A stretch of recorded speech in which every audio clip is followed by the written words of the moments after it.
سوال یہ پیدا ہوتا ہے کہ ساری آفتیں، ساری مصیبتیں جو ہیں وہ غریبوں پر کیوں آتی ہیں، اور غریب ہوتے کیوں ہیں۔ اس وقت بھی اگر ہم سیلاب زدگان کی بات کریں تو ان میں سے اکثریت جو ہے، میں کہوں گی 90%، 99% جو لوگ ہیں وہ انتہائی غریب طبقے سے تعلق رکھتے ہیں۔ مطلب یہ وہ لوگ ہیں جو کہ بلو سبسسٹنٹ ویجز پہ کام کرتے ہیں، جیسے ایسی ویجز جن سے کہ انسان بس زندہ رہ سکے، جیسے جانور زندہ رہتے ہیں۔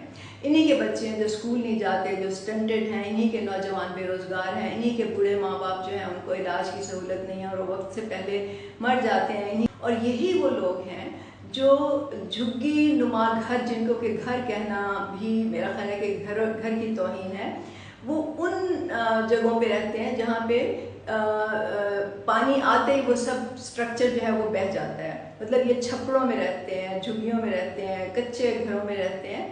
تو ان کو اگر ہم دیکھیں تو لگتا ہے پاکستان کے پاس کچھ بھی نہیں ہے، پاکستان کے پاس کوئی وسائل نہیں ہے، کیونکہ وہ اپنے شہریوں کو کچھ نہیں دے سکتی ریاست۔ لیکن جب ہم دوسری طرف دیکھتے ہیں تو ہمیں وہ لوگ نظر آتے ہیں جن کے پاس ایک گھر نہیں، کئی گھر ہیں، اور گھر نہیں ہیں، محلات ہیں، جن کے پاس گاڑیاں ہیں، جن کے پاس بے انتہا دولت ہے، اربوں خربوں کی دولت ہے۔ تو پھر ہم دیکھتے ہیں اور ہمیں سمجھ آتی ہے کہ اصل مسئلہ وسائل کی کمی کا نہیں ہے، بلکہ اصل مسئلہ جو ہے وہ وسائل کی تقسیم کا ہے۔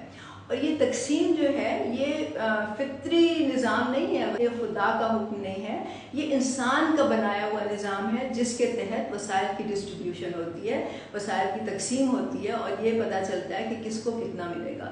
اب اس نظام میں دولت کا ارتکاز یعنی کانسنٹریشن آف ویلتھ جو ہے وہ انکریج کی جاتی ہے کہ وہ چند ہاتھوں میں رہے، اور باقی جو لوگ ہیں جو میجورٹی میں ہیں وہ ان کے تابع رہیں یا ان کے سامنے جو ہے ہاتھ پھیلاتے رہیں۔ یہ بات نمبر 1 پاکستان کے آئین کے خلاف ہے۔ پاکستان کا آئین یہ کہتا ہے کہ کنسنٹریشن آف ویلتھ نہیں ہونی چاہیے، ریاست کی ذمہ داری ہے، اور یہ کہ لوگوں کی ایکسپلائٹیشن نہیں ہونی چاہیے۔ تو ہم اس نظام کے خلاف ہیں، اور ان لوگوں کے خلاف ہیں جو اس نظام کو تقویت دیتے ہیں، جو اس نظام کو سپورٹ کرتے ہیں۔ اور یہی برابری پارٹی پاکستان کا مقصد ہے کہ نظام کو بدلا جائے جس سے کہ وسائل کی تقسیم جو ہے وہ منصفانہ ہو، وہ برابری کی بنیاد پر ہو۔